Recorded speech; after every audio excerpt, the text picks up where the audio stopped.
Le ministère égyptien de la Culture, le Centre national de traduction, en collaboration avec Miss la Bibliothèque publique, L'amour et la guerre aux yeux d'un enfant par Mahmoud Arafat, traduction Bachir Alem, révision Nagwa Hassan.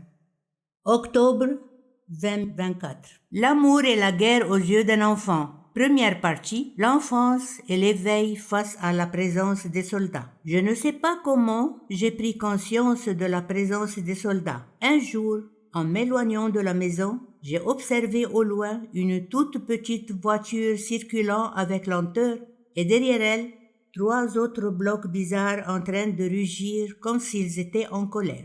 Quelques minutes plus tard, le convoi s'arrêta et un silence s'installa. De ce petit véhicule descendit un tout jeune homme. Il donna à ses blocs, par un signal muet, l'ordre d'ouvrir. Ils laissèrent alors débarquer un bon nombre d'éléments qui se rangèrent devant lui. Il s'adressa à eux en faisant un geste de la main. Quant à moi, je n'ai rien entendu de ce qu'il disait et je n'ai même pas osé m'en approcher. J'ai su par la suite qu'ils étaient entrés dans les plantations de manguiers, y ont planté leurs tentes et que tout échange verbal avec eux était totalement interdit. Mon père m'avait averti d'entrer dans ces jardins, de crainte d'être arrêté et écroué. Une nuit, mon père me dit qu'il devait aller voir le colonel qui avait convoqué des hommes pour discuter avec eux. Alors, j'ai demandé à mon père qui était ce colonel. Il me dit, il est le chef de tous les soldats dans la zone. Je n'ai pas bien compris comment m'interdisait-il d'aller vers ces soldats, puis aller lui-même de son propre gré voir leur chef. Je restai à contempler de près les soldats en accompagnant Raïfa durant notre trajet pour chercher de l'eau au robinet public. Je tentais mes oreilles pour entendre les discussions ainsi que pour capter leurs mots étranges pour les imiter par la suite. Un matin, en rentrant de cette visite au robinet public, je dis à ma mère « Bonjour, héros monstre ». Abasourdie, elle me regarda, puis en me tournant vers Raïfa, je lui secouai la main en disant « Hello, compagnon ». Alors elle me répondit « Espèce d'anon ». Je rétorquai « Je vais te traduire devant un tribunal militaire ». Mais lorsque la faim a commencé à me mordre l'estomac, je lui dis en faisant un geste de la main « Apporte-moi la ration » et à la fin du repas, en hochant la tête, je demande de l'agrément. Je m'étais habitué aux bruits violents et aux fortes vibrations. J'ai pris connaissance qu'ils s'étaient installés sur notre territoire, qu'ils nous attaquaient et que nous, de notre part, nous avons commencé à les frapper et que prochainement nous allions les expulser. J'ai demandé à ma mère pourquoi ils nous frappaient et nous combattaient. Alors, elle me demanda en disant « Peux-tu accepter un étranger vienne contre notre gré, occuper notre maison et nous refouler dehors ?» J'ai tout de suite dit en criant et en faisant un geste de la main « Je le couperai en morceaux ». Elle me répondit alors « C'est ce que feront nos soldats et avec l'aide de Dieu, ils vont les dépecer. » Après un moment de silence, elle me dit « Dieu n'aime pas l'injustice » et une larme coula sur ses yeux et elle s'est mise à pleurer. Tout d'un coup, les raids nous ont surpris, perturbant la vie dans la maison, dans les champs et dans le village tout entier. J'ai entendu des mots nouveaux obus, francs-tireurs, commando, artillerie, défense aérienne et missiles, des termes qui ont fait partie de notre vocabulaire quotidien, à l'instar d'autres mots tels que plateau de pain, vache, trèfle, pompe à eau. La convocation de mon père et des hommes du village par le colonel se faisait de façon récurrente, et mon père en revenait parfois tout silencieux avec un air grave. Dans d'autres cas, il nous racontait avec fierté les actes héroïques de nos soldats de l'autre côté du canal. Peu de temps après, nous nous sommes habitués à ces raids et au rugissement des canons, des avions et des éclats d'obus à un point tel que nous nous sommes familiarisés avec les scènes des martyrs et des blessés qui tombaient. L'unité de Dessouki s'était installée dans les plantations et il a fait que la connaissance de Raïfa. J'étais un petit garçon et il m'appelait Anon. Il disait que mes mouvements incessants et mon hyperactivité lui faisaient penser à ce petit âne. Approcher les soldats était une chose interdite, mais moi de mon côté, je simulais des choses pour taquiner Dessouki et pour parler avec lui. Je me suis rendu compte qu'il aimait ma sœur et la protégeait. Cette histoire a fait tache d'huile lorsque ma sœur s'est plainte d'un des soldats qui lui barrait la route en lui faisant la cour. Il l'a battue et lui a fracturé le bras. Il était sur le point d'être traduit devant un tribunal militaire, mais les implorations de mon père ont finalement abouti et il fut gracié, mais à condition que la personne fracturée du bras lui pardonne. On vivait un état de guerre même avant qu'elle n'éclate. On se réveillait le matin en ayant l'impression qu'on était en paix. Mon père allait planter et récolter et moi je jouais pour me divertir. Soudain, on entendait le bruit des obus et les projectiles s'abattre partout. Les raids nous avaient appris à aller nous protéger dans des fosses profondes ajustées à la taille d'une personne. On faisait pareil que les soldats partout où ils arrivaient. Chaque personne creusait son propre fossé et lorsqu'un raid s'annonçait et qu'on était loin de ce fossé, alors on se cachait derrière les replis de la terre et dans les cours d'eau marécageux.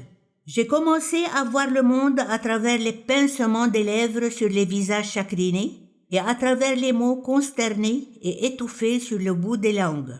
Je voyais mon père le visage tout grave, en train de tirer la vache en murmurant quelques mots.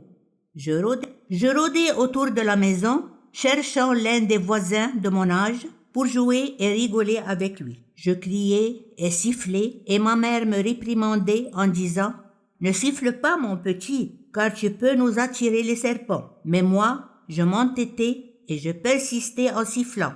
Ma mère me dit « Arrête petit voyou !» Je me demandais pourquoi. Ils veulent que je sois calme. Moi, j'adorais courir dans les champs tout en me roulant par terre. Elle me disait « Petit, ne roule pas par terre, comme les ânes.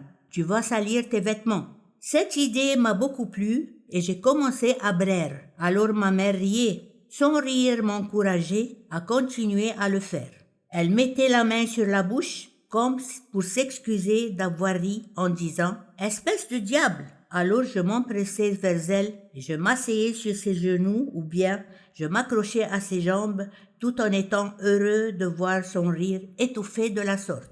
Quant à Raïfa, ma protectrice, elle me cherchait dès que je m'éloignais et m'attrapait en me pinçant au bras, alors je fondais en larmes. Elle venait à mon secours lorsque je me disputais avec les petits voisins. Dès que j'ai vu les soldats, je me suis intéressée à eux. Ma surprise était que personne d'autre ne s'en occupait. Quelques jours après, j'étais assis près de Raïfa sur le seuil de la maison, à l'heure du crépuscule. Je l'ai vue distraite, alors j'ai cru qu'elle pensait comme moi à la même chose. Je lui ai dit « J'ai envie de voir les soldats dans la plantation ». Elle me fronça les sourcils face à moi et me tira par la main en se dressant et me dit « Viens avec moi, je vais t'apprendre à sauter à la corde ». J'étais tout petit, je ne savais rien faire que jouer. Rien ne me réjouissait plus que courir dans les espaces libres près des petits ruisseaux et sauter sur les tas de paille. J'attrapais les papillons avec mon arc, je chassais les oiseaux. J'observais aussi les avions qui rugissaient en larguant leurs bombes tout en suivant les missiles qui les ciblaient. Dans ce contexte, nos discussions duraient des jours et des jours en se focalisant sur le moment où le missile percutait l'avion et l'image de ce dernier en train de chuter comme un pigeon blessé. La coexistence avec cette scène m'a fait oublier le danger qui en découlait et la peur exprimée par les adultes face à ces raids aériens me rendait perplexe, mais plus tard, j'ai commencé à bien prendre conscience qu'ils avaient peur parce qu'ils avaient conscience du danger. Les jeux de l'enfance ainsi que ses caprices m'avaient complètement absorbé. jusqu'à l'heure où nous nous sommes trouvés en pleine guerre, et ce même si cette dernière était la seule discussion quotidienne à la maison comme au champ. La succession des événements nous a rendus insensibles à la terreur de la situation et a laissé dans nos cœurs un sentiment permanent de tristesse et de colère s'amplifiant de jour en jour jusqu'au moment où ce sentiment s'est transformé en un cri de joie retentissante. Et ce, lorsque nous avons vu les avions se diriger vers l'Est, on n'aurait jamais cru qu'une telle chose pourrait arriver, et avec elle, nous avons complètement oublié toute précaution nécessaire. J'ai essayé de m'installer dans l'endroit le plus proéminent pour bien voir ce qui se passait. Nous avons réalisé que la guerre avait commencé lorsque notre artillerie s'est mise à cibler avec ses obus les fortifications sur l'autre rive du canal. Les soldats, les véhicules et le matériel militaire avaient occupé toute la route. À la tombée de la nuit, j'ai vu les chars s'approcher et mon père sauter debout en scandant « Allahu Akbar, Dieu est grand », un appel qui se confondait avec l'air que l'on respirait pour se faire écho dans toutes les directions. Mon père n'a pas prononcé un seul mot jusqu'à ce que les chars aient traversé le village en direction du canal. Peut-être craignait-il, ou doutait-il, ou voulait-il s'assurer de la véracité de ce qui se passait. C'était la première fois où je l'ai vu abandonner son allure imposante, retirer la calotte de sa tête, la jeter à terre et commencer à danser. Ma mère regardait mon père d'un air ébahi, et pour lui faire écho à sa manière, elle lança un long cri de joie et un you-you retentissant.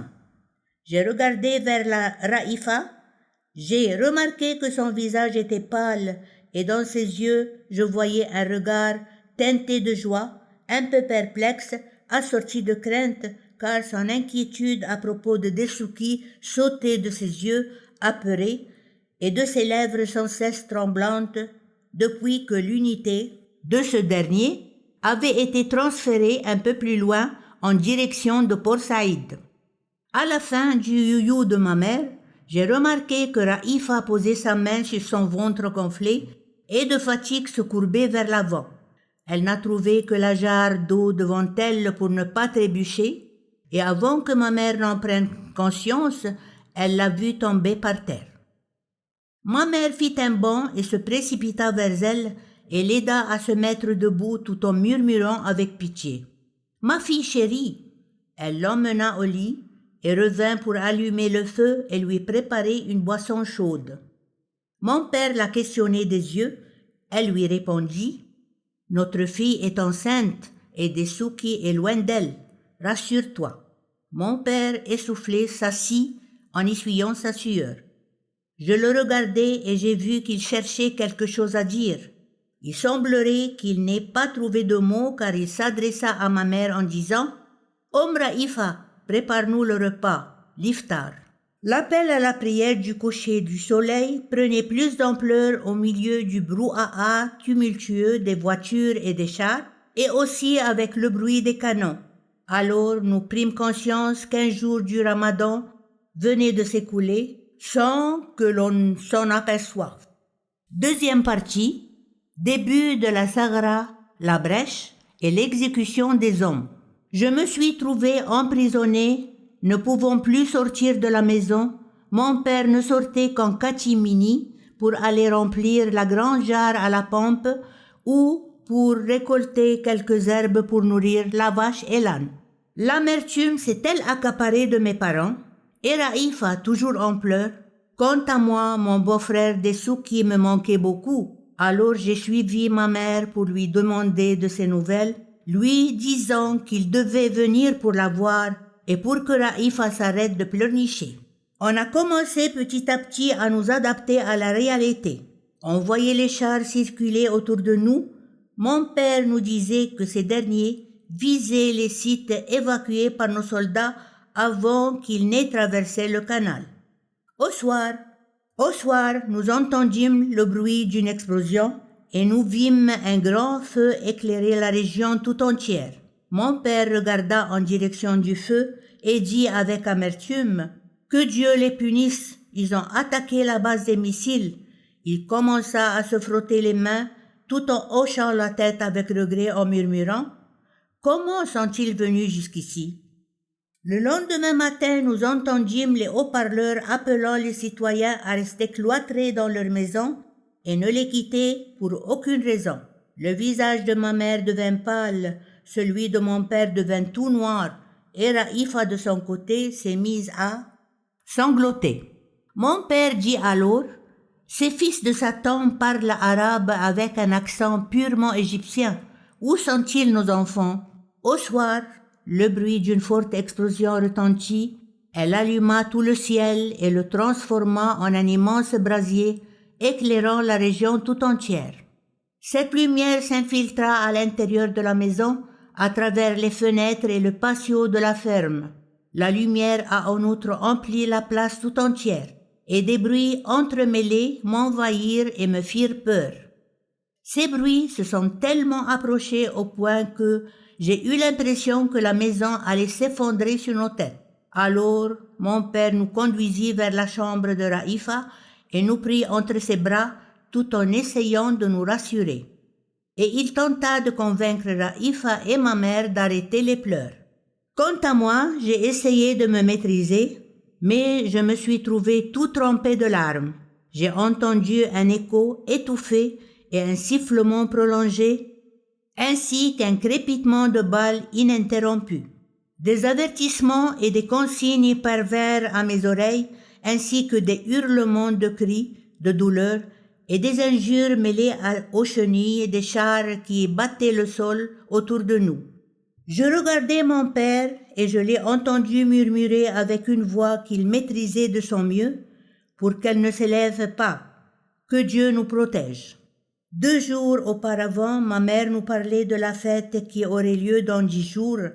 La joie de voir cette fête arriver m'excita à un point tel que je me suis mise à crier à haute voix et à faire des diableries pour que mon père finisse par me gronder.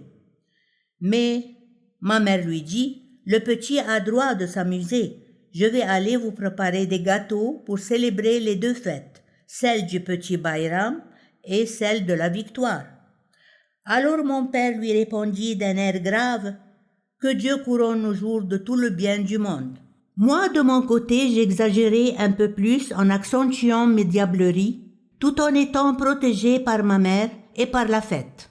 Durant cette lourde nuit, les idées me sont venues à la tête que l'on pouvait mourir avant même que la fête ne vienne, alors je me suis endormi de détresse et de crainte de voir la fête tarder à venir. Le lendemain matin, je me suis réveillé tout en colère, en disant à mon père « Pourquoi mon beau-frère n'est-il pas resté avec nous pour nous protéger ?» Mon père était sur le point de me répondre quand la porte s'est soudainement ouverte, laissant apparaître sur le palier un bon nombre de soldats pointant leurs armes vers nos visages en nous ordonnant de ne pas bouger. Ils parlaient avec nous comme s'ils étaient des nôtres, et entre eux, ils discutaient dans une langue incompréhensible. Je suis resté cloué à ma place et les larmes coulaient à flots de mes yeux, me laissant tout mouillé. Mon père essaya de se mettre debout, alors un de ses soldats lui donna un coup sur l'épaule, il se baisse et s'assied à nouveau à sa place, tout envahi d'une détresse inouïe. Ils nous ont donné l'ordre de mettre nos mains sur nos têtes et nous le fîmes. Les soldats se sont mis à perquisitionner la maison et lorsqu'ils s'y sont dirigés vers la chambre de Raïfa, ma mère hurla en disant « La fille dort !» Alors l'un de ses soldats lui crie au visage « Ta gueule !» Elle se tut. Après avoir fouillé toute la maison, ils se sont rassemblés et avant de sortir, ils ont sommé mon père de se lever et lui ont ordonné de ne laisser personne sortir de la maison sous peine d'être exécuté. Mon père courba la tête avec tristesse et soumission. Nos liens avec les habitants de Serabium ont été rompus et personne ne pouvait aller au robinet chercher de l'eau potable. J'ai remercié Dieu parce que mon père avait réussi à nous installer une pompe devant la maison, ce qui a pu nous épargner l'effort de nous éloigner pour chercher de l'eau. Je ne pouvais visiter aucun de mes proches, ou bien voir l'un de mes amis, et sortir à l'air libre était interdit pour nous tous. Une fois mon père avait essayé de sortir, mais un soldat est venu vers lui, son fusil à la main, et lui a donné l'ordre de rentrer immédiatement, sinon il serait tué. Mon père rentra, les yeux pleins de larmes, avec un visage tout attristé. Alors ma mère commença à faire des grimaces avec ses lèvres, sans oser dire mot. Un instant après, elle dit, comme si elle se parlait à elle-même, « Si Raïfa présente les premiers symptômes de l'accouchement, qu'allons-nous faire ?» Mon père essaya de lui répondre, mais les mots se sont étouffés dans sa gorge et il s'est rapidement dirigé vers la chambre du four. Alors ma mère baissa la tête et je l'ai même vue en train de s'essuyer les yeux avec le bout de son voile. En entendant les informations à la radio, on était un peu rassurés. Mais ce que l'on voyait de nos propres yeux envenimait tout ce que l'on venait d'entendre de rassurant. Lorsque mon père entendait les nouvelles de nos victoires de l'autre côté, il s'extasiait et, en voyant notre état lamentable, il tombait dans le désespoir. En voyant la peur et la crainte sur nos visages, il faisait semblant de parler sérieusement en disant « Avec de la patience, tout peut être supporté, et à la fin, mes chers enfants, les soucis se dissiperont. » Un jour, après que le ciel s'était tout embrasé, et que la terre avait tremblé sous le brouhaha des chenilles des chars d'assaut, un séisme a eu lieu autour de nous, provoqué par les tirs des canons et des mitraillettes. Nous étions sur le point d'aller dormir lorsque nous entendîmes très clairement les voix des combattants, et nous avons pu distinguer les voix de nos soldats qui participaient à une bataille qui me semblait se dérouler dans la cour d'en face de la maison. On voyait les feux des incendies s'allumer tout autour de nous. Les hurlements s'approchaient de nous et une confusion s'est produite entre les instructions, les avertissements et les injures avec les cris de douleur. À l'aube, une accalmie a commencé à s'installer et les bruits se sont atténués. J'ai cru que la bataille avait pris fin et je me suis profondément endormi pour me réveiller sur un gémissement en provenance de l'intérieur de la maison. J'ai alors doucement quitté mon lit pour voir la lumière du jour naissant. J'ai vu mon père dans la salle, courbé sur le corps d'un homme qui gémissait. Je me suis approché d'eux pour voir un soldat allongé par terre, le sang coulant de sa jambe, et mon père essayer de stopper en vain cette hémorragie. J'ai entendu le soldat qui était épuisé de fatigue dire « C'est inutile, je me meurs, prenez mes papiers, enterrez-moi et informez mes parents. » Nous sommes sortis de cet état par le bruit de pas lourds envahissant l'endroit et la porte s'est brusquement ouverte pour que le soldat nous entoure de tous côtés. Ils m'ont conduit dehors avec mon père et ont tiré le soldat blessé vers le mûrier. Ils nous ont donné l'ordre de mettre nos mains sur nos têtes, puis ils ont braqué leurs fusils vers le soldat blessé et par une rafale de balles successives l'ont achevé. Puis ils nous ont laissés et quitté les lieux. Je suis tombé par terre et ma mère s'empressa vers nous en délirant. Quelques instants plus tard, mon père est allé changer de djellaba et est retourné avec une pelle pour commencer à creuser une tombe au pied du mûrier pour le soldat martyr. Puis il l'a enterré tout en poursuivant la prière en salut à son âme, en disant « C'est à Allah que nous appartenons et c'est à lui que nous revenons. Ne pense pas que ceux qui ont été tués dans le sentier d'Allah soient morts.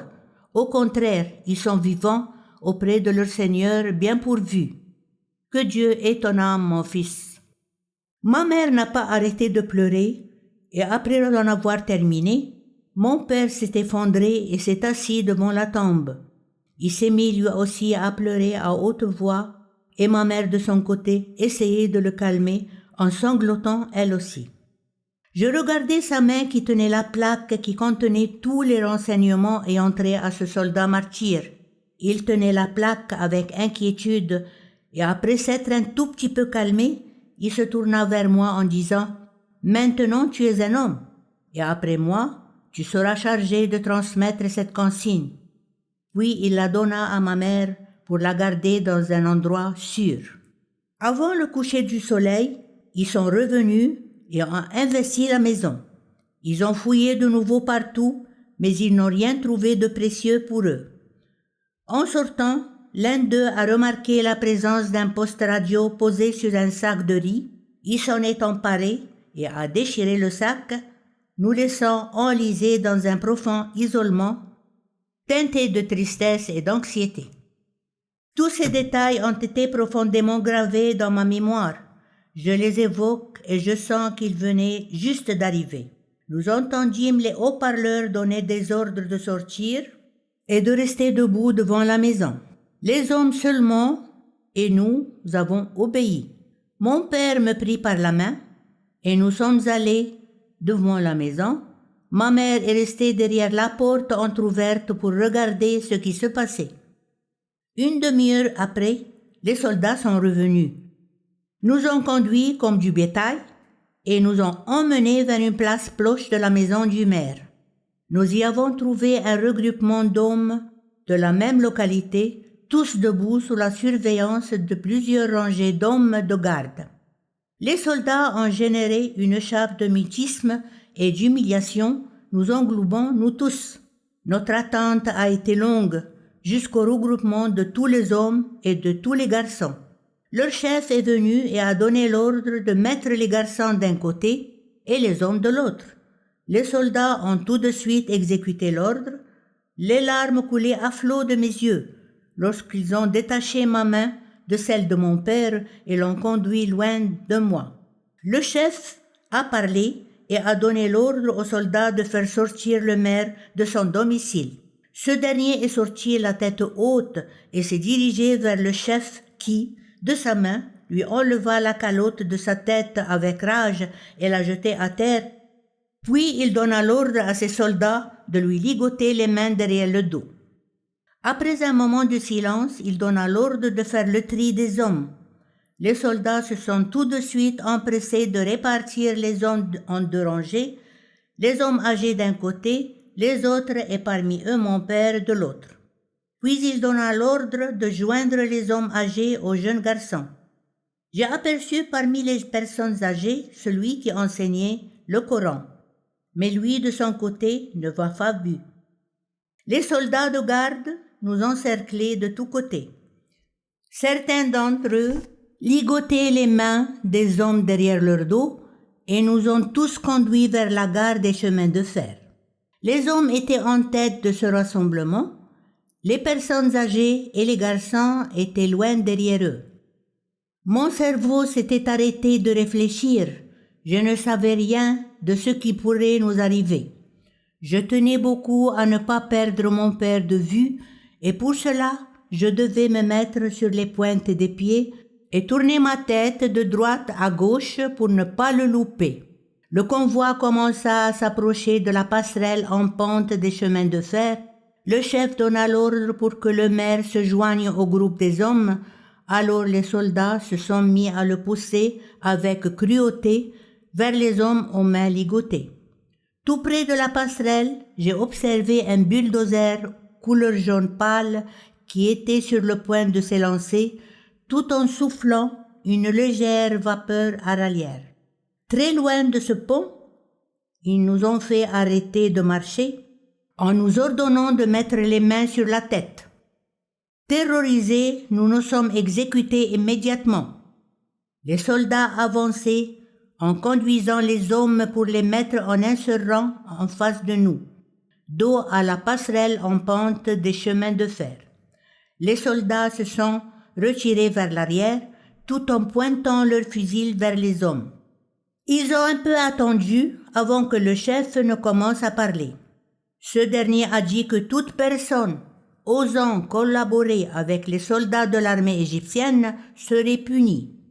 Puis, par un signe de la main, il donna l'ordre aux soldats de tirer sur mon père et sur tous les autres hommes, pour qu'en fin de compte, ils tombent tous à terre en lançant des cris étouffés de douleur. Leur corps qui se débattait et tressaillait avant de s'éteindre complètement une fois pour toutes. Un silence régna pendant quelques secondes avant que les cris et les pleurs ne reprennent avec une forte intensité. Les soldats nous ont entourés et ont commencé à nous battre avec cruauté pour que nous nous taisions. Ils nous ont frappés avec la crosse de leurs fusils pour nous faire asseoir par terre, tous entourés sous la garde de 2 cercles de soldats, mais ni les cris, ni les pleurs ne se sont arrêtés. Ils nous ont donné l'ordre de fixer notre regard sur l'endroit où nos parents gisaient dans leur sang, et ils ont réitéré leur menace en soulignant que tel sera le destin de toute personne osant collaborer avec l'armée égyptienne. J'ai vu le bulldozer avancer lentement pour pousser les cadavres des martyrs entassés devant elle, pour les jeter dans une large fosse à côté du pont. Ce bulldozer est ensuite revenu pour déplacer un tas de sable et le jeter sur la large fosse commune. Les soldats nous ont conduits vers le robinet public et là, ils nous y ont abandonnés. Je ne savais quoi faire et comment retourner à la maison sans mon père. Que devrais-je faire et dire à ma mère et à Raïssa? Qui s'occuperait de la vache, de l'âne, de la pompe à eau et du champ? Est-ce que vraiment mon père était mort? Je l'ai vu tomber au milieu du groupe d'hommes et j'ai bien entendu les cris étouffés de douleur qui me déchiraient.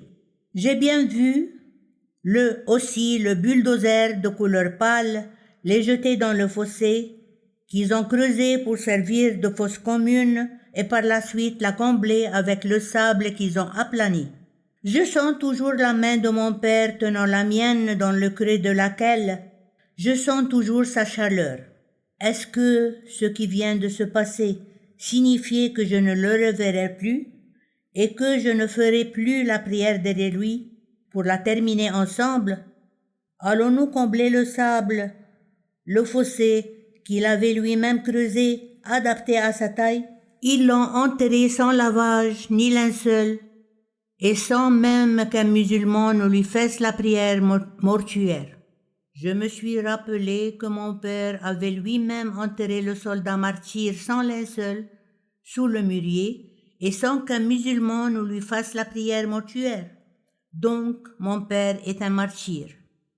À ce moment-là, je me suis évadée dans mes sanglots, puis dans le sommeil, je me suis réveillée pour trouver ma mère toute tremblante à force de pleurer et entendre Raïfa hurlant, toute abattue, « Oh mon papa !»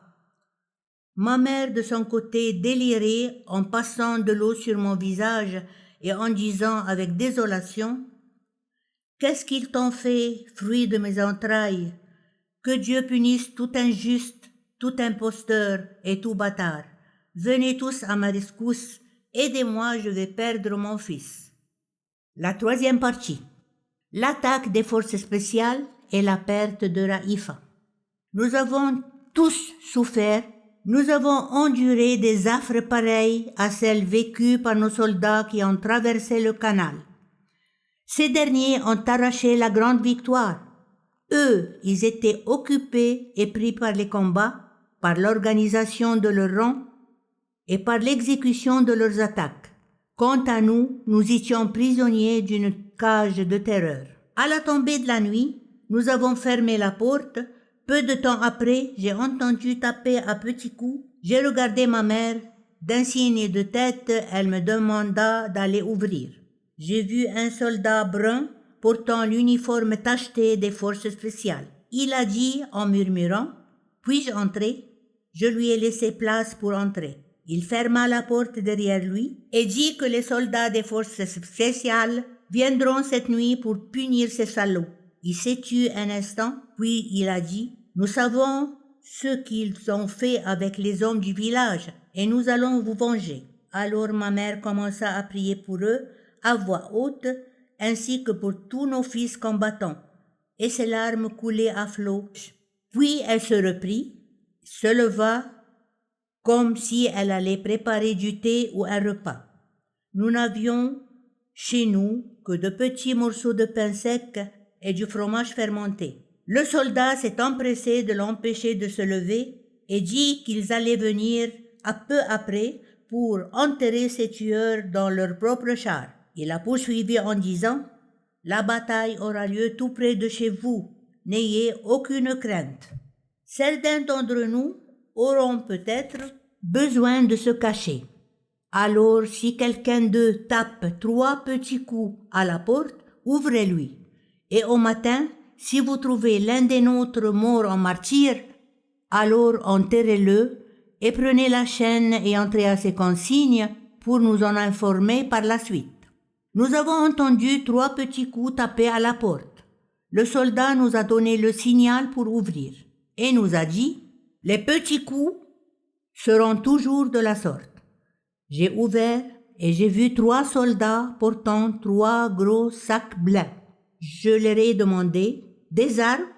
Ils me dirent « Non, c'est de la nourriture de combat que nous avons en surplus chez nous. Il est à vous. » Je n'arrivais pas à croire et j'ai pleuré à voix haute. Et ma mère s'est mise à prier pour eux pour qu'ils s'en sortent victorieux. Ils nous ont demandé par la suite de vider les sacs pour les emporter avec eux, de cacher loin des yeux cette nourriture et de n'informer personne de leur visite chez nous. Alors que les soldats s'apprêtaient à partir, je les ai salués militairement et comme pour ranimer certains souvenirs, je leur ai dit « Tamam Afandim » entendu. Ils m'ont fait de même et leur chef me dit « Tu es devenu un homme et un véritable soldat et cette nuit tu seras complètement satisfait.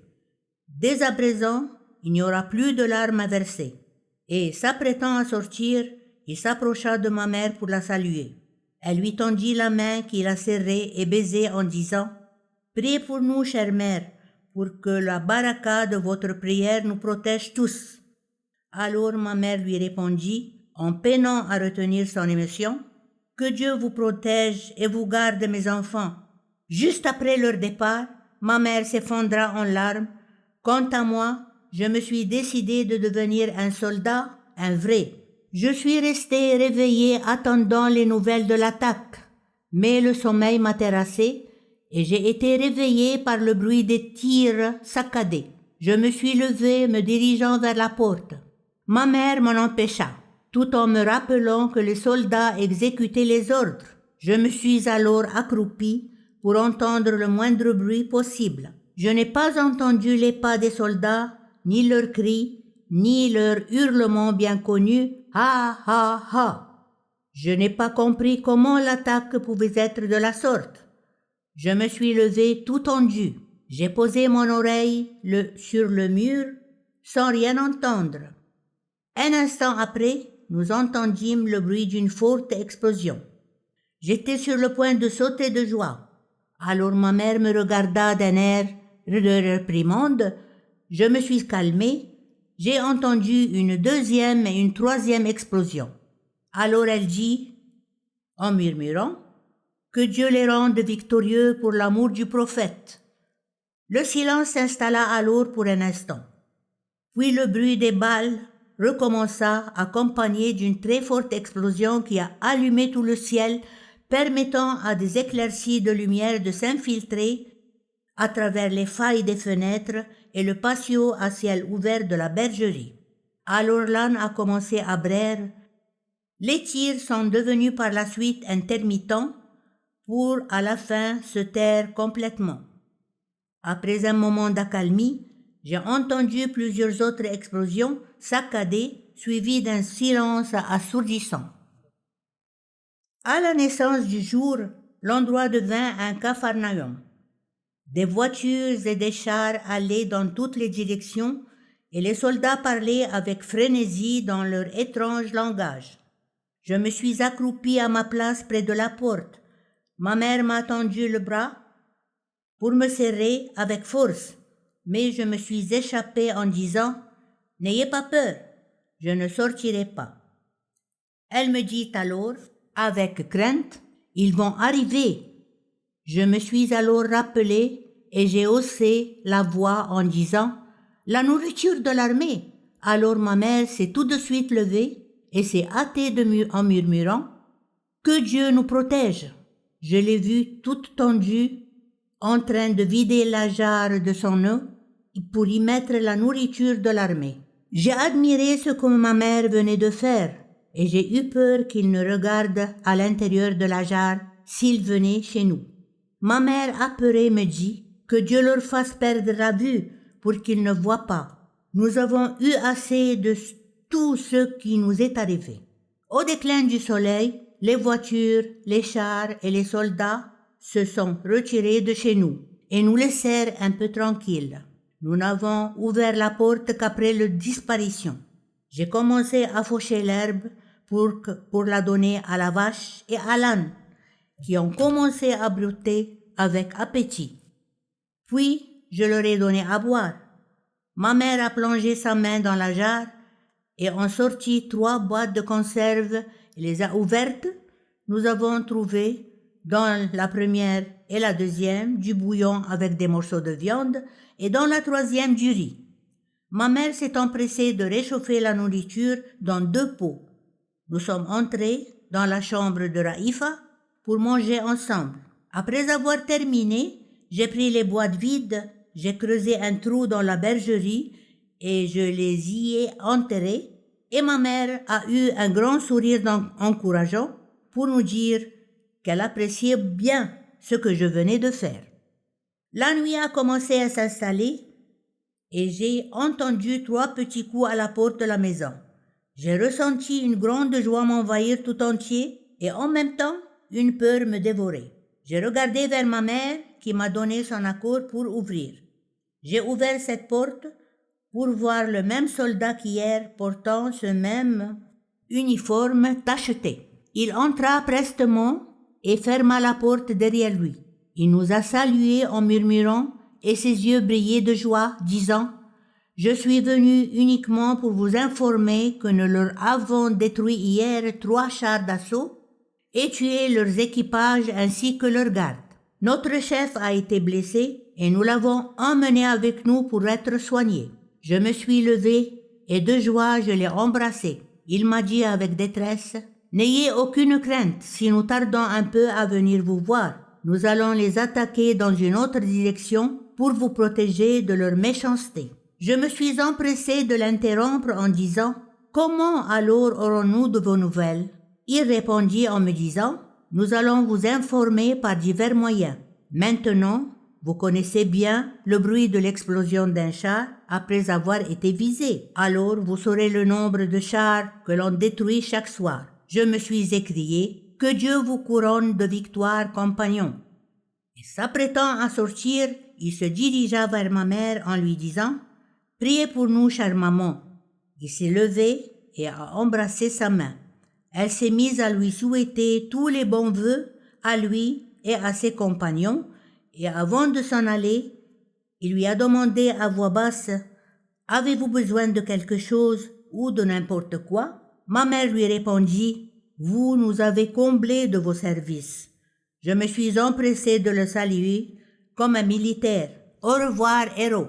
Et comme si tout ce que nous avions enduré n'était pas suffisant, ils nous ont forcés en plus à quitter les lieux et nous ont conduits en dehors du village. Nous avons vu les habitants se regrouper sur le chemin poussiéreux dans un silence attristé. Les soldats nous entouraient de tous côtés, sauf celui vers lequel ils nous ont donné l'ordre de se diriger. Ils nous ont menacés de mort si nous n'obéissons pas à leurs ordres. Et ils nous ont ordonné de marcher vers Nefisha. Alors, les murmures de protestation ont commencé à se faire entendre, bien que les yeux baissés, avec consternation. Alors les soldats ont commencé à tirer au-dessus de nos têtes. Le bruit des balles nous a tous contraints à bouger lentement. Je ne savais pas ce que c'était Nefisha et où se trouvait-elle. J'entendais mon père parler de cette Nefisha et je croyais que c'était un endroit tout proche de chez nous. Avant de nous conduire vers l'extérieur de la localité, ma mère cria « La vache et l'âne !» Alors les soldats armés l'ont injuriée et se sont moqués d'elle de langage bizarre. Et la maison, pourquoi ils l'ont ainsi maltraitée? Qu'avons-nous fait pour qu'un char vienne la détruire et faire tomber tous ces murs l'un sur l'autre? Les larmes de ma mère ont commencé à couler à flot en se parlant à voix basse et en regardant avec peur autour d'elle. Que Dieu nous rachète et nous compense pour la mort de notre homme, la perte de la maison et pour tous les autres dégâts. Que Dieu nous donne la patience. Ô toi, mon Dieu, qui punis toute injustice. Le soldat qui était près d'elle n'a pas laissé cela inaperçu et l'a menacée en pointant son fusil vers elle. Elle avala sa langue tout en essuyant ses larmes. J'ai commencé à me sentir éprouvée et affamée. J'ai regardé vers ma mère, demandant son aide. Elle me regarda avec tristesse, comme si elle me disait « Patience, mon amour ». En fixant les traits tirés de son visage, j'ai vu ses yeux en larmes toutes fraîches, cherchant un quelconque prétexte pour couler abondamment. À ce moment-là, j'ai pris conscience que j'étais l'homme protecteur de la famille, et j'ai patienté.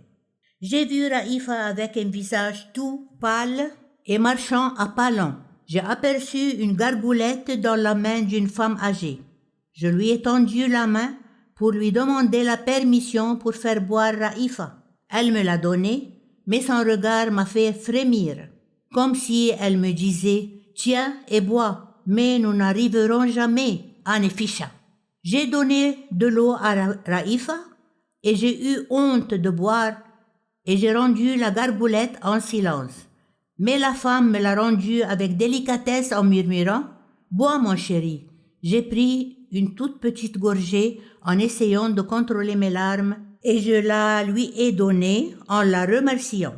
La faim a commencé à me mordre l'estomac comme un chien enragé. Alors l'odeur du pain qui se dégageait du four de notre maison commença à m'envahir. J'ai réfléchi en me demandant « Allons-nous pouvoir arriver à Nefisha avant la tombée de la nuit? Ou bien allons-nous nous perdre en route? Quel sera le sort de Raïfa qui traînait les pieds en marchant? S'il nous avait permis de sortir avec l'âne, on aurait pu la mettre sur son dos. » Le souci a commencé à s'emparer de mon cœur et je me suis mis à regarder tout autour de moi avec effroi, cherchant n'importe quel moyen pouvant transporter Raïfa. Je n'ai vu aucun âne et je remarquai que la plupart des gens marchaient pieds nus, portant des habits en lambeaux. Je me suis rappelé qu'ils étaient venus nous chercher à l'improviste et ne nous avaient pas laissé assez de temps pour nous changer et pour nous chausser. J'ai contemplé 2 véhicules accompagnant le convoi et à l'avant de chacun d'eux se trouvait un épais canon comme étant sur le point de lancer sa charge. Des 2 côtés de chacun se tenaient de féroces soldats portant leurs courts fusils prêts à... Le convoi poursuivait sa marche avec lenteur et les soldats qui nous entouraient nous criaient pour accélérer nos pas. Le cri effrayé de ma mère est parvenu assourdissant à mes oreilles, appelant Raïfa. Je l'ai vue alors allongée à terre. Je me suis précipité auprès d'elle pour l'encourager à se lever, mais en vain. Elle respirait avec difficulté et essayait de parler. Mais les mots ne pouvaient pas sortir de sa bouche. J'ai entendu ma mère balbutier avec des mots prononcés tout en désordre. « Essaye, ma chérie, d'être forte. C'est fini, Raïfa. Nous sommes presque arrivés. Relève-toi, ma fille. Sois forte, mon cœur. Et dans quelques minutes, nous serons en Nefisha. » Raïfa ne répondait pas toujours. Les yeux hagards et la sueur suintée de son visage tout pâle. Son regard était plein de douleur et de regret. Je lui ai tendu la main pour l'aider à se mettre debout et à ce moment-là, le bruit assourdissant des tirs de balles est parvenu à mes oreilles assorti d'injures des soldats. J'ai reculé avec crainte, puis j'ai de nouveau avancé lorsque j'ai vu ma mère s'accrocher à Raïfa tout en insistant pour la soulever de terre pour qu'elle marche avec nous. Certaines femmes ont tenté d'aider et ma mère et Raïfa alors un désordre s'est établi. Le chef des soldats a lancé un cri retentissant qui a tout de suite rétabli l'ordre. Il a menacé de tirer à bout portant. Ma mère ne prêta aucune attention à ses cris et poursuivit ses hurlements. Ce chef a réussi à la calmer en disant « Laissez-la avec nous pour que nous puissions prendre soin d'elle. » Ma mère regardait l'homme avec stupéfaction. Il lui a confirmé qu'il allait s'occuper d'elle car elle était sur le point d'accoucher. Puis il a annoncé qu'il allait nous tuer tous si le convoi n'arrivait pas avant le coucher du soleil à Nefisha. Tels étaient les ordres reçus de ses chefs. Quant à ma mère, elle hurlait, criait et se frappait les joues avec les mains tout en œuvrant pour aider Raïfa à se mettre debout. Les autres femmes incitaient ma mère à se relever et à participer à la marche. Elles l'entouraient pour qu'elle ne tombe pas par terre tellement elle était sur le point de s'effondrer, comme si ces mêmes femmes étaient les complices du chef en essayant de la convaincre de laisser Raïfa chez eux pour qu'il la soigne de crainte d'être tuée. Les gardiens ont laissé ma mère crier en échange de la poursuite du groupe en marche. Elle pleurait d'une façon hystérique et les autres femmes lui répétaient les engagements et les promesses du chef qui lui confirmaient qu'il allait prendre soin d'elle. J'étais vraiment étonnée. Comment nous avons pu laisser Raïfa aux mains des ennemis pour la soigner? Et comment nous avons pu arriver à Nefisha? Ils nous ont laissé un peu nous éloigner, puis ils nous ont donné le signal d'arrêter.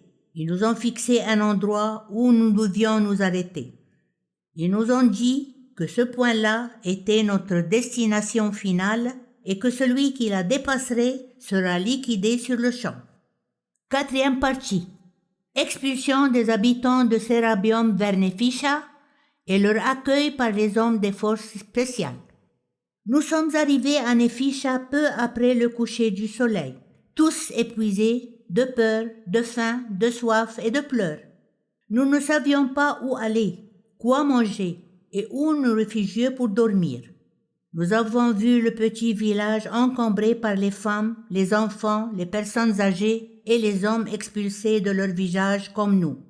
Ils étaient assis par terre et se construisaient un abri en tôle et des restes de bois pour se cacher loin de tous. Les femmes qui entouraient ma mère ont eu honte de la laisser et elles ont tout fait pour que nous soyons tous avec elles. Elles ont choisi un mur délabré pour s'y protéger derrière. Peu après, une femme est venue avec une carafe d'eau pour nous donner à boire. Nous avons bu avec avidité et nous nous sommes un tout petit peu calmés. Cette même femme est revenue, peu après, portant avec elle quelques épis de maïs rôti que nous avons tout de suite mangés avec voracité. Je me suis réveillée tout effrayée en entendant ma mère pleurer, en réalisant la vérité qui était camouflée par la contrainte. Raïfa. Les sanglots de ma mère me faisaient mal au cœur. Je sentais en moi un vide effroyable. La question, toute douloureuse, me sauta à la tête. Qu'est-ce qui est arrivé à Raïfa?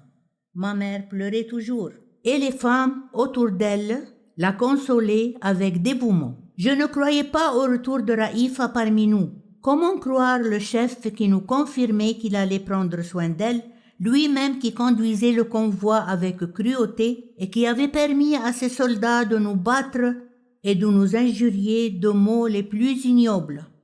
Et c'est lui aussi qui avait refusé de nous laisser prendre l'âne et la vache et qui avait donné l'ordre aux chars de détruire la maison. De là, mes pleurs se sont transformés en lamentations. En reprenant connaissance, j'ai trouvé ma mère en train d'essuyer les larmes tout en essayant de me calmer et de me convaincre que Raïfa nous reviendrait tout prochainement. J'ai été réveillée par la chaleur brûlante du soleil. J'avais soif, j'étais tout mouillée et j'ai entendu ma mère pleurer. Un long sifflement me parvint à l'oreille. Alors je me suis levée en me frottant les yeux pour voir ce qui se passait. J'ai aperçu au loin un grand rassemblement de gens et j'ai aussi remarqué que toute personne apte à bouger s'empressait vers la place toute encombrée. Après avoir pris la permission de ma mère toute en pleurs, je suis allée voir ce qui se passait. J'ai vu les gens assis par terre. J'en ai fait de même. J'ai vu un officier qui peinait à faire asseoir tout le monde. en les incitant à se taire pour bien entendre ce qui allait leur dire. Il portait un uniforme tacheté. Alors j'ai tout de suite réalisé qu'il était l'un des héros des forces spéciales. Un calme s'est installé. Il a commencé à parler d'une voix claire et nette. Nous sommes sortis victorieux de la guerre parce que Dieu et la justice étaient à nos côtés, et nous avons libéré notre terre du Sinaï, usurpée par l'ennemi depuis 6 ans.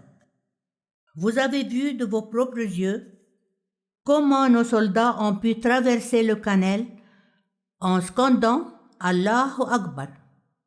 Vous avez encore entendu notre artillerie cibler les positions de l'armée et vu nos missiles viser leurs avions et les faire chuter comme des oiseaux. Si vous aviez vu nos héros en train de prendre d'assaut les bastions de l'ennemi, tout en détruisant leur matériel et leurs équipements, en tuant et capturant leurs soldats, vous auriez été sûrs et certains que nous les avions vraiment vaincus. Il s'est arrêté un tout petit peu de parler pour reprendre la parole, mais avec une voix teintée de tristesse en disant « Moi, ainsi que tous les commandants, savons bien tout ce qu'il s'est passé au déversoir et au Sérabium. L'ennemi effectuait de vaines opérations n'ayant aucun impact positif pour lui. Il s'était infiltré dans nos villages pour détourner l'attention du monde de leur défaite et pour dire qu'il combattait à l'ouest du canal à l'instar de ce que les Égyptiens faisaient à l'est de ce dernier, mais ils n'atteindront jamais cet objectif. J'ai beaucoup aimé cet homme. Sa façon de parler en toute sincérité m'a pleinement convaincu. Alors mes yeux se sont remplis de larmes. J'ai soudain vu un certain nombre de soldats et d'officiers tout autour de lui. L'officier a poursuivi ses propos en disant « Nous savons bien ce que tous vos hommes ont subi, ainsi que vos bétails et vos maisons. Nous savons aussi qu'ils ont occupé les mosquées pour les transformer en cuisine pour leurs soldats. Ils ont en outre transformé les minarets en tours de contrôle occupés par leurs tireurs embusqués. Ils ont encore ravagé les champs de maïs pour qu'aucun de nos soldats ne puisse s'y cacher. Ils ont détruit les plantations de sésame, de cacahuètes, de tomates, de manguiers, d'orangers, endommagé les palmiers, volé à main armée les bijoux en or des femmes. L'officier se tenait debout sur une table un peu plus haute que le sol. Je me suis rappelé du soldat des forces spéciales qui était venu à la maison et qui nous avait dit qu'il savait tout de tout ce que nous avions enduré. Il m'est venu ensuite à la mémoire la nourriture qu'il nous avait apportée. À ce moment-là, j'ai eu une faim de loup. Je n'avais rien mangé depuis le maïs rôti de la veille. J'ai réfléchi à ce que cet officier allait faire pour nous procurer à manger. La voix de l'officier a résonné plus fort. Prenons Dieu à témoin, je vous jure que nous allons nous venger pour chacun des martyrs tombés sous les balles de ces lâches et de tuer 10 d'entre eux pour chacun de nos morts. Entendez-moi bien, car je vais vous divulguer un secret. Le chef de l'armée a donné l'ordre de nommer le colonel Ahmed Osama Ibrahim qui sera chargé de votre protection à Nefisha et à Abu Atwa et de punir ce lâche ennemi. Et pour information, le colonel Ibrahim est l'un des chefs des héros des forces spéciales. J'étais sur le point de me diriger vers cet officier pour l'enlacer et le remercier, mais je remarquai que la distance entre nous deux était très grande et la place encombrée de femmes, d'enfants et de personnes âgées. Alors je suis resté à ma place et je me suis dit, j'irai le voir lorsqu'il finira de parler, pour lui raconter tout ce qui nous est arrivé et lui demander de nous trouver à Haïfa.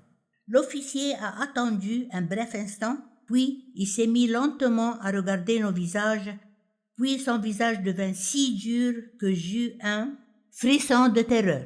Sa voix s'éleva en donnant ses consignes à tous. Le colonel d'armée, Oussama Ibrahim, sera le commandant en chef ici. Ses ordres doivent être obéis par tous. Il m'a ordonné de vous défendre et de vous protéger. N'oubliez pas que l'ennemi se trouve à quelques mètres d'ici et peut nous attaquer à tout moment. Vous devez immédiatement et sans aucune discussion obéir à mes ordres, car chaque minute compte pour sauver une vie. Je vous souhaite tout le bien. J'ai avec moi un groupe d'officiers et de soldats qui enregistreront vos noms et vos coordonnées dans des dossiers qui garderont intacts vos droits. On vous demande de respecter l'ordre et le calme. Le gouverneur militaire a ordonné de faire fonctionner dès aujourd'hui une boulangerie propre à vous tous. Peu de temps après, arriveront des voitures chargées de tentes et les soldats se chargeront de les installer et de vous les distribuer. On ne savait pas ce qu'il s'est passé au juste à Néphisha, mais on en avait entendu des histoires horribles. L'ennemi avait tenté de traverser les ponts sur la rivière pour occuper Ismaïlia, et ils ont échoué malgré les efforts successifs de répéter leurs tentatives. Alors, les forces spéciales les ont attaqués, leurs effectifs sont entrés dans les plantations et leur ont fait subir toutes les horreurs possibles. Ils ont décidé de couper court à tout retour de nos hommes en détruisant par des raids aériens le pont de Abu Gamous et celui de Néphisha. J'ai moi-même vu le pont de Néphisha entièrement détruit, mais le second, qui était un peu plus loin de chez nous, était imperceptible, mais j'ai entendu les personnes âgées en parler. Je passais toute la journée à écouter ces histoires racontées par nos vieux, ainsi que les narrations des soldats des forces spéciales, qui revenaient à l'issue de leurs réparations pour en planifier d'autres. Les soldats nous racontaient le désespoir qui s'accaparait de l'ennemi et son incapacité à pouvoir entrer dans Ismaïlia à cause des contre-offensives des forces spéciales qui se sont mises à viser leurs soldats avec leurs fusils embusqués. Le lendemain, ma mère a pu pour la première fois dormir depuis notre expulsion. Quant à moi, je n'ai pas pu le faire, alors je me suis mis à l'observer. Puis je me suis endormie pour me réveiller en l'entendant s'écrier, affligé en disant « Raïfa, viens Raïfa, au secours Hag, ah, ah !» J'ai cru qu'elle s'était réveillée et qu'elle s'était souvenue de mon père et de Raïfa. Mais en la secouant, j'ai réalisé qu'elle dormait toujours et qu'elle les voyait en rêve. J'ai alors décidé de la réveiller. Elle a commencé à pleurer. Ses sanglots me faisaient mal au cœur. Je me suis mis moi aussi à pleurer. Le lendemain matin, elle m'a demandé d'aller voir l'officier responsable. J'ai essayé de la convaincre de ne pas le faire. Elle m'a crié au visage en disant « Pour qu'il me trouve Raïfa !» Ils nous avaient dit qu'ils allaient nous trouver une issue à nos problèmes. Ton père, c'est fini, ils nous l'ont tué, mais Raïfa est toujours en vie. Ils doivent nous la trouver. Je lui ai demandé de patienter un peu pour que je puisse obtenir une autorisation pour cette rencontre. Elle a refusé et m'a demandé de lui montrer l'endroit où il se trouve. Elle m'a pris par la main et nous nous sommes mis en route. J'ai craint que cet officier ne dise à ma mère des mots durs. Lorsqu'il s'est arrêté de discuter avec l'un de ses lieutenants, il nous fit un signe. Nous nous sommes avancés avec crainte. Je n'oublierai jamais le regard tout étonné de l'officier à ma mère. Il est resté tout surpris pour un instant. Puis il s'est retenu en disant « Êtes-vous de Sérapion, chère mère ?»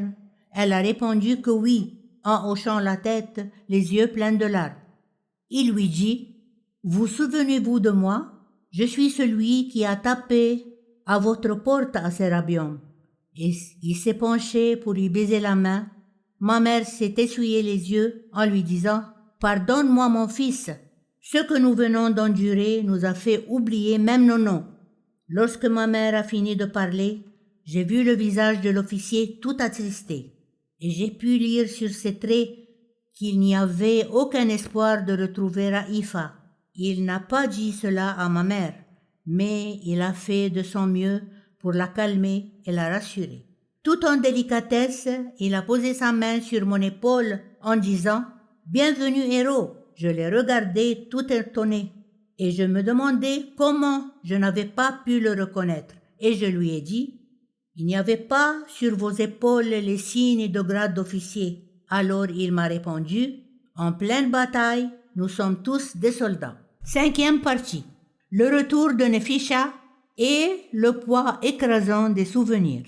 Dessouki, mon beau-frère, le mari de Raïfa, avait participé à la traversée du canal, à la destruction des bastions de l'ennemi et à la libération de Alcantara.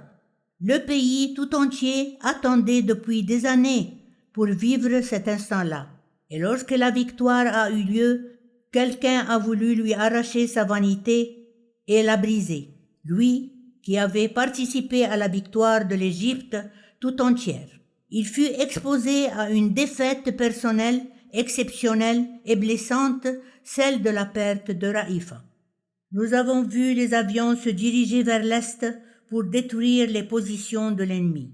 Nous avons observé les convois des voitures, de soldats, de chars d'assaut et de canons affluer sur les sentiers pour traverser le canal et libérer notre terre. Je n'ai pas porté d'armes et je n'ai tué aucun de ces meurtriers. Je n'ai même pas participé à la réalisation de la victoire. Mais mon père, que Dieu ait son âme, avait dit à ma mère, en lui demandant de faire du pain, « Le jihad se fait avec ce qui est disponible pour nous et ce qui est à la portée de nos mains. » Alors ma main se mettait à pétrir comme si elle était un soldat, exécutant les ordres, sans aucun mot à dire, et on sortait chaque matin, ma mère portant sur sa tête le grand panier de pain, et mon père portait sur ses épaules un grand sac rempli d'œufs. On allait vers le sentier à travers lequel les soldats affluaient vers le canal. On distribuait le pain aux combattants et on les encourageait. Les avions venaient pour perturber les voitures et les véhicules, mais le convoi persistait dans sa marche à flots successifs comme un torrent. Les missiles et les obus ciblaient les avions afin de les faire chuter et les autres fouillaient apeurés en larguant leurs bombes. Le mot-clé nuit et jour et à tout moment était Allahu Akbar, lancé par les soldats qui se ruaient vers les ponts, aiguisés par la pleine conviction d'une victoire toute proche. Avec ce mot-clé ont été lancés nos missiles, nos avions et les feux de notre artillerie, ce qui a par la suite refoulé toute peur de nos âmes. Après avoir terminé notre besogne matinale, on rentrait à la maison pour avoir des nouvelles nous rassurant à propos de Raïfa. Mon père glissait un peu sa calotte vers l'arrière avec un soupir de soulagement, donnant l'image d'une personne qui a accompli parfaitement son devoir. Quant à moi, je cherchais aussi la façon avec laquelle je devais exprimer mes sentiments. Alors je faisais un geste de la main, demandant à ma mère comment était la patate douce qu'elle avait mise au four, tout en ajoutant « Je crois qu'elle est maintenant tout à fait cuite ».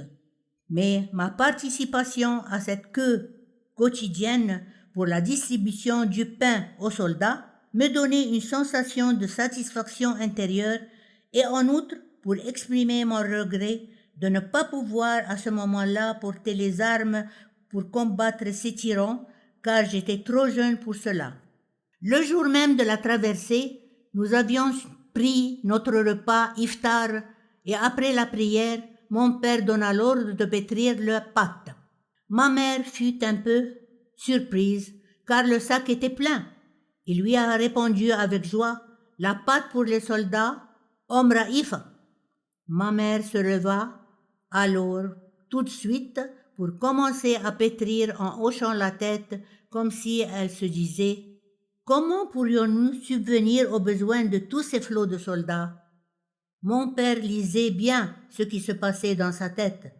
Il lui disait, tout convaincu, « Le jihad se fait avec ce que l'on possède. » Au matin, je portais le panier plein de pain pour le distribuer aux soldats, en disant « Soyez forts les héros !»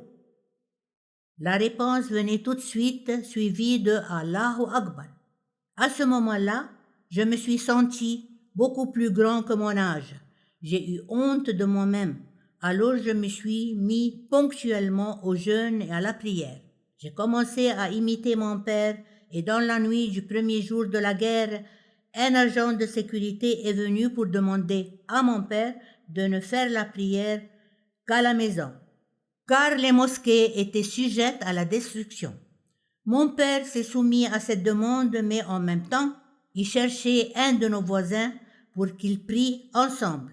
Un jour, il n'a trouvé personne, alors, avec courage, je lui ai demandé de prier avec lui.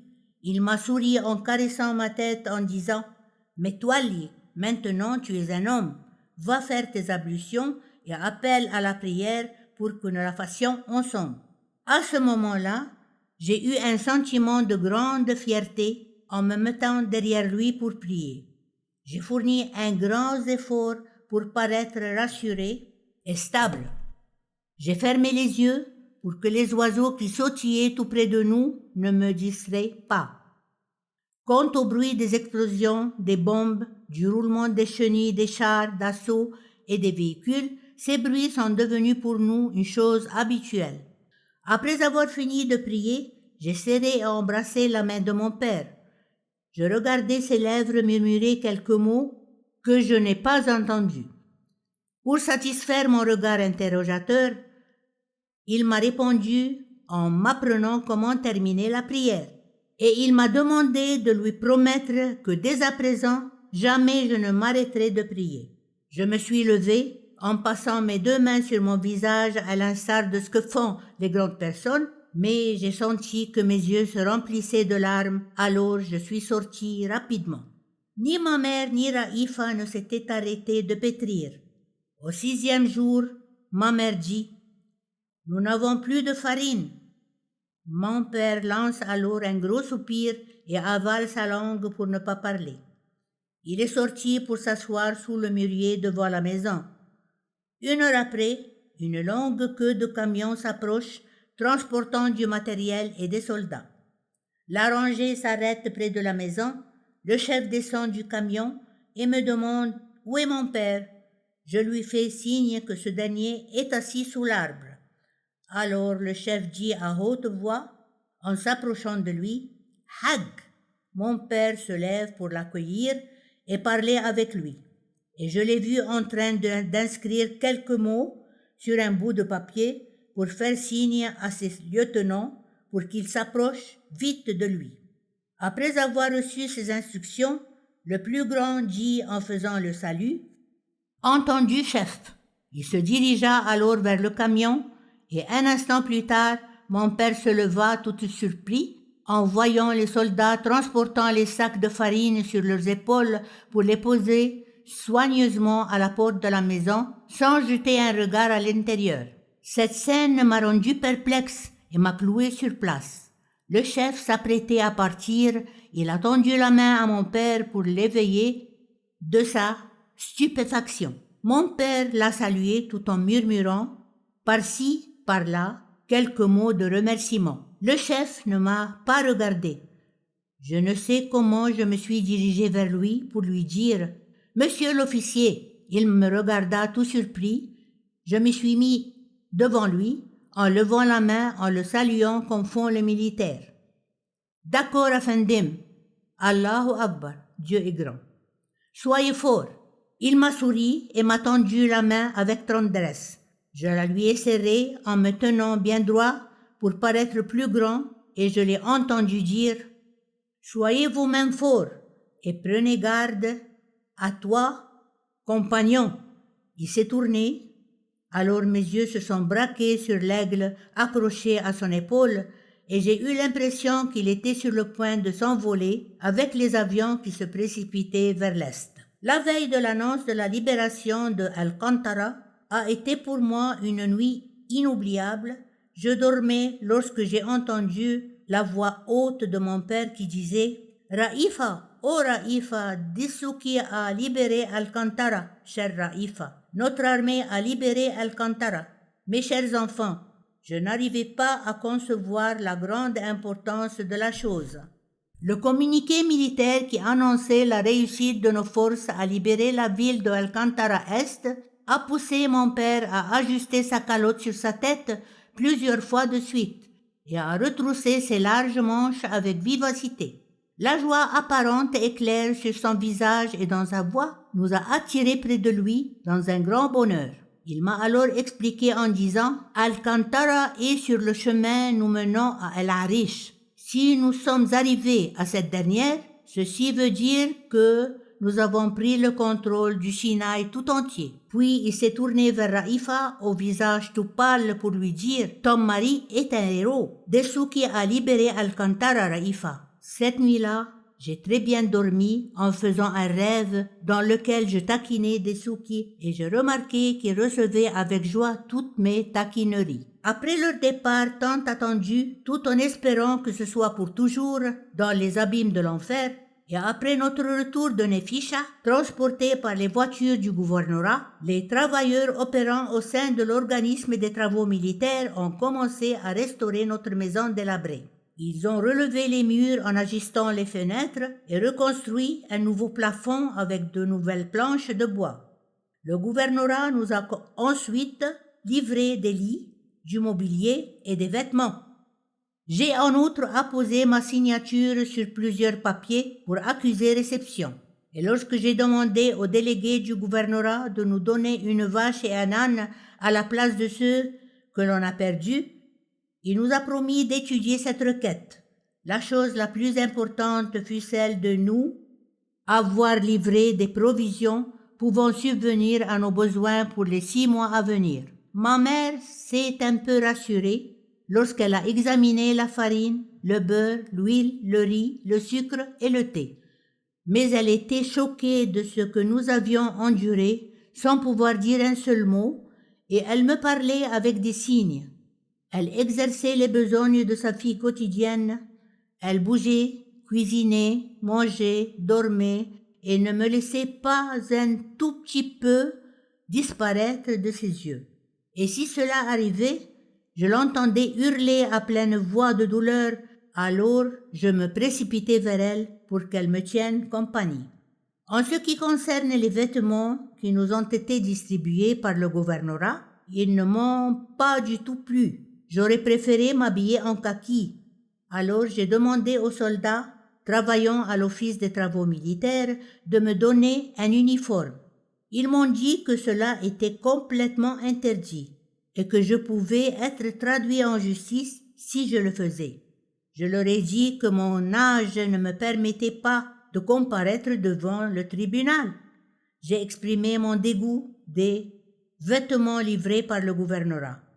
À force d'insister pour qu'ils me donnent ce que je voulais, ils l'ont fait et m'ont donné 2 uniformes kaki, mais pour s'affranchir de toute responsabilité, ils ont détaché la poche kaki de l'avant de la veste et en ont mis à la place une autre de couleur différente, pour qu'elle n'ait pas l'apparence d'un uniforme militaire. J'étais ravi d'avoir ces 2 uniformes, et je n'accordais aucune attention au nom avec lequel il m'appelait, celui de Metwali, le kaki. J'ai été surpris par l'arrivée de Dessouki, et je l'ai vu debout devant moi. Je suis resté époustouflé. J'avais cru qu'il était mort en martyr, et que je ne le reverrais jamais.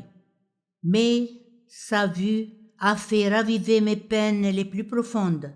Je ne savais pas d'où me venait cette amertume et tous ces sanglots. Je les avais enfermés dans ma poitrine pour ne pas affliger ma mère qui était anéantie par la tristesse. Je l'ai emmenée à l'intérieur de la maison en criant « Dessouki est là, maman !» J'étendais de briser le mur de silence érigé par Dessouki devant nous, mais en vain.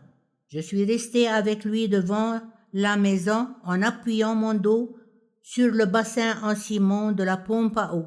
J'ai réalisé que mes doigts tenaient la plaque en chêne que je portais sur moi. Je me suis souvenu du soldat martyr que mon père avait enterré sous le mûrier en me donnant la plaque portant ses données, tout en me chargeant d'informer ses proches de ce qui lui était arrivé. J'ai enlevé la chaîne de mon cou, je l'ai un peu agitée dans ma main, alors il a pris ce collier et m'a regardé avec interrogation.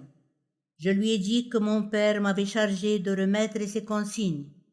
Il m'a demandé tout en étant stupéfait. Quelles consignes? Je lui ai raconté. Il m'a écouté avec attention, puis il m'a demandé, et à ce moment-là, le mur de silence s'est brisé et j'ai vu ses larmes couler pour la première fois. Samedi 26/8/2023, Mahmoud Arafat. Le ministère égyptien de la Culture, le Centre national de traduction, en collaboration avec Miss la bibliothèque publique, L'amour et la guerre aux yeux d'un enfant par Mahmoud Arafat, traduction Bachair Alem, révision Nagwa Hassan. Octobre 2024.